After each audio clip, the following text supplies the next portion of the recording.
Hello, my little snowflakes and snow bunnies. I hope that the beginning of the year has been kind to you so far and that you are all warm and safe and well. Today I am starting a new journal in February. I didn't finish my previous journal by the end of last year, and I do like to fill up my journals before moving on to a new one, unlike how I use my sketchbooks. This journal is from Notebook Therapy and was given to me as a gift by my best friend not last Christmas, but the Christmas before. It is their Paris-themed Belle Âme journal, which has since been sold out, but I don't think you can go wrong with any of their journals. And I do apologize for my poor French. It has gotten very rusty. Belle Âme means beautiful soul, which is a lovely sentiment. And the inscription in the back translates to, "A sincere look and a pure heart is what makes the soul shine," which is very sweet. If you watch a lot of journaling content like I do, I'm sure you've seen people make this sort of reference page before, but I just wanted to mention how helpful it is to have, since I would never have thought to do it on my own. For years, I just counted boxes anytime I tried to make any kind of a layout in my journal, so thank goodness I came across someone cleverer than me doing this, because it is so helpful to have this as a reference. I also really like to use this blank back page as a testing page for pens or markers or what have you to see if they bleed through the paper. But this is me discovering that there is a little secret surprise in this back pocket. It's a little paper clip that looks like a coffee cup to go with the theme of the journal. I thought it was so cute. I think I just yelled, "Ah!" really loud when I found it.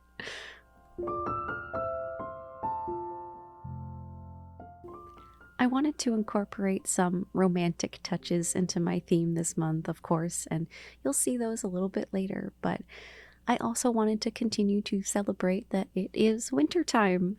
Wintertime is my favorite season, and I will take any opportunity to do a snowy, wintry painting in my journal, just because it makes me happy to do, and then it makes me happy to look back at when I use my journal later. So I decided on a wintry landscape framed in an Art Nouveau style, which felt pretty romantic to me.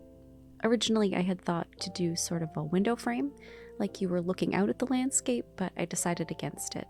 So I found a reference photo of a snowy, wintry scene to use as an inspiration for the painting, hoping that I have learned something from all of the master studies I've been doing of Gustav Fjestad paintings, which you might have seen in my shorts lately. I've just been doing these little mini master studies of his paintings.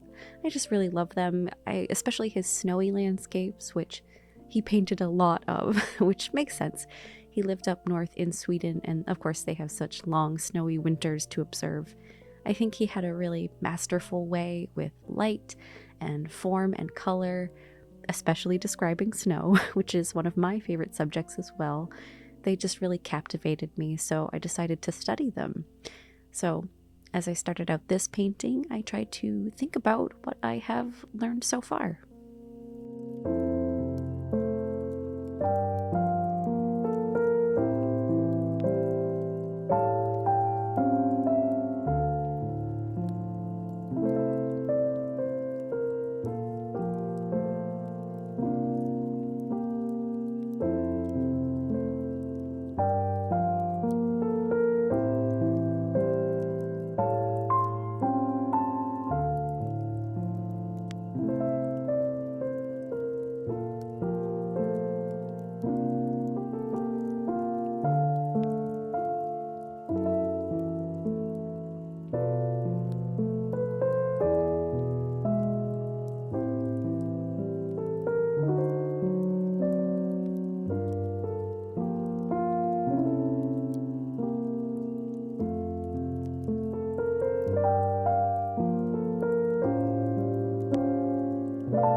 not sure how well you can see it, but I did sketch in the frame before I started the painting, which is why once the washi tape comes off, it is sort of a strange shape. That's where the corners of the frame will end up being. I decided to paint in the frame with this ink from Ferris Wheel Press. It is called Billowing Blush. I did do a little swatch video of this ink recently. It's a very pretty pink base color with shimmer in it. And you can see in this light it shows up sort of a gold sparkly shimmer. And then in direct sunlight, the shimmer comes through as sort of an aqua blue color. The description on the website says it's a gold-green duochrome shimmer, but it does look more of like an aqua blue to my eye. It is sadly very hard to capture on camera. I don't really have the lighting situation set up for it, but I did try. I have a little video at the end to show you of what it looks like in sunlight, but it's very pretty. It's very romantic. The pink with the duochrome is very magical, very sparkly, and I thought, well, romantic, magical, sparkly, those are all things I wanted to evoke for this month, so it seemed like a good choice. I truly love Art Nouveau, but I've never really tried to incorporate it into my own art, which I would like to change going forward, so this was my first attempt at that, and I am not particularly happy with how it came out, but again, it was my first attempt. I just think I need to actually study the style because I love doodling swoopies and curlies and little viney things, but this just doesn't quite get at what makes Art Nouveau look like Art Nouveau, so hopefully if I studied a little bit more, I will get better on my next attempt.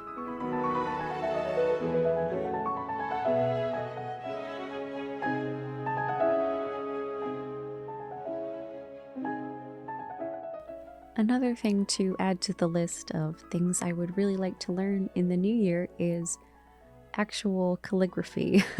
I've never actually sat down to try and learn how to do any real calligraphy before, and it's such a beautiful art form. I think this year might be the year to change that.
I usually like to use a thematically appropriate quote, either to go with my theme or the season or something that's happening in that month on the page opposite my cover page.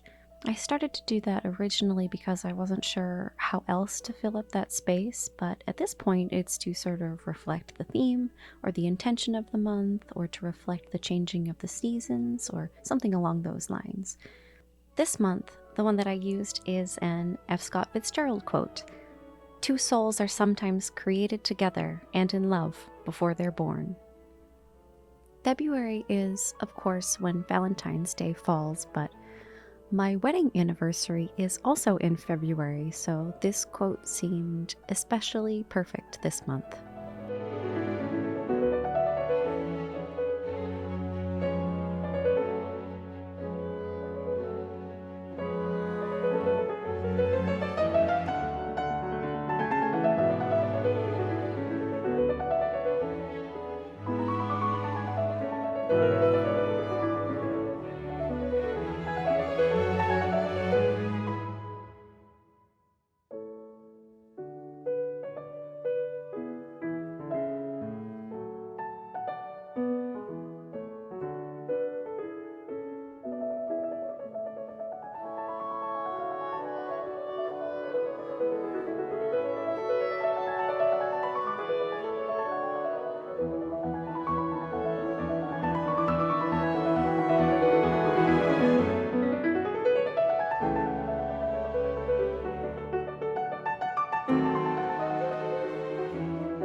Technically, I don't think you could call what I do for journaling bullet journaling. I've never really used the actual bullet journal system, so I won't claim that I do. I don't tend to do anything too intense for monthly or yearly journal setups. I like to write out a calendar and make note of important dates at the beginning of the month. And then I have these little weekly boxes where I can write down any plans or appointments or reminders for the week. And then I like to set a monthly intention, and that's pretty much it. This is about as much organization as my scattered brain can handle.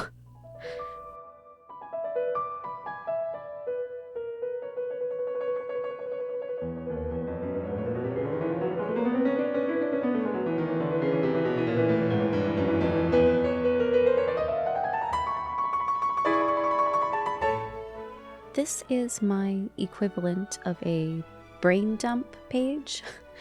I just don't like the phrase brain dump, which I know sounds really prissy of me, but instead I use the phrase everythings and nothings to remind myself that everything I can think of should go on there, including the nothings, the sort of idle thoughts or things that aren't as important. They should all go on that page so that I can free up space in my brain for other things. I try to do about one of these a week if I can remember to.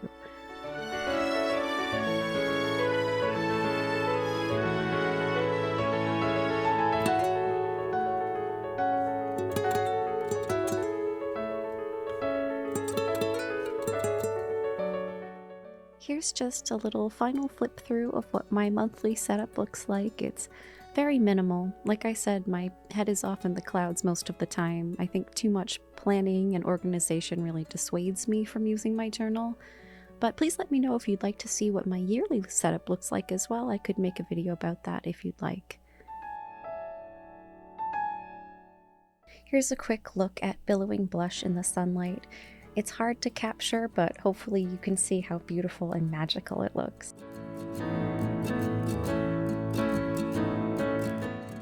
Thank you all so much for being here with me today. Hopefully you either got some inspiration and picked up your own journals, or maybe you just needed something on in the background, and I hope this could be a calming moment for you in your day. Please let me know if you'd like to see more journaling content in the future too. Thank you again for joining me today, and don't forget, have courage, be kind, and always look for the light. Bye!